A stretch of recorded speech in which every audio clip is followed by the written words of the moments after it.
Hello smart people, Rose here, and welcome back to Academic Rose. Today I'm going to share my thoughts on graduations.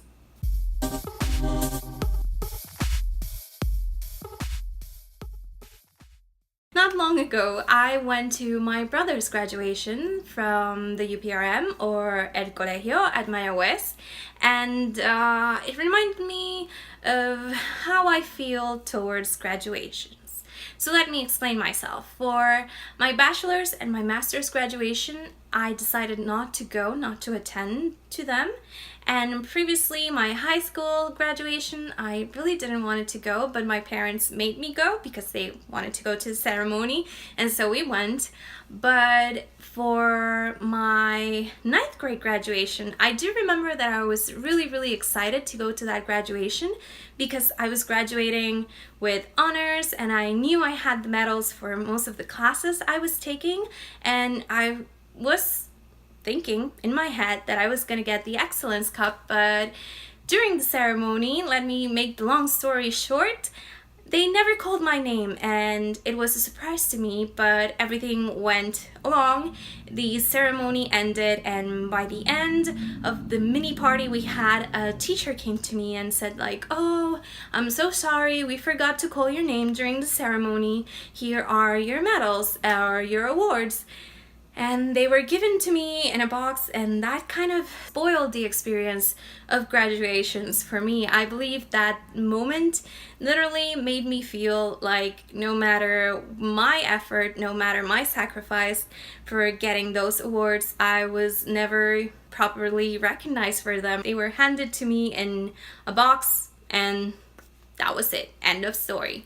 And for the high school graduation, I was actually feeling sick, and that mixed with my previous experience, I really didn't want it to go. But it was Croem, so we had to go. But for my bachelor's and my master's, I promised myself I wouldn't put myself through that. And after seeing my brother's graduation, it made me feel like I did the right decision. Because graduations have a long ceremony in which professors and deans talk to you about their experiences and how you can get to success and persevere and so on. And their messages tend to be very extensive and long and a little bit boring. I hope that if I ever get to speak on stage at a graduation, I learn to make it really short.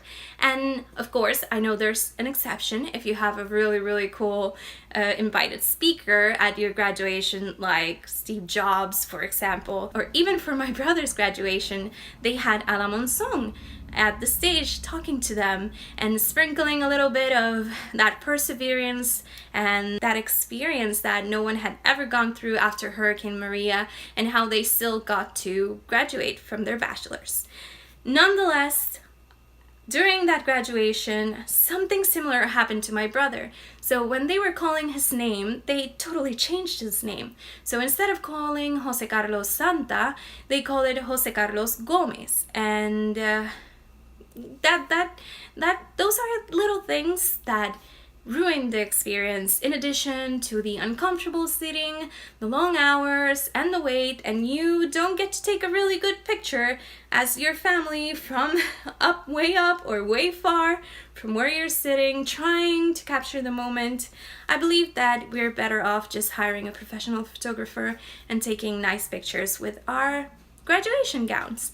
So I do intend to go to my PhD graduation just for the fun of it, and because I believe it might be the last graduation I get a chance to go to. And I do want that graduation gown and a few pictures with the cool backgrounds of a graduation ceremony. So that's it. Those are my thoughts on graduations. Let me know if you have any ideas on how to make graduations a little bit more enjoyable, or if you actually enjoy graduations just the way they are. I'll see you on Monday. Bye, smart people!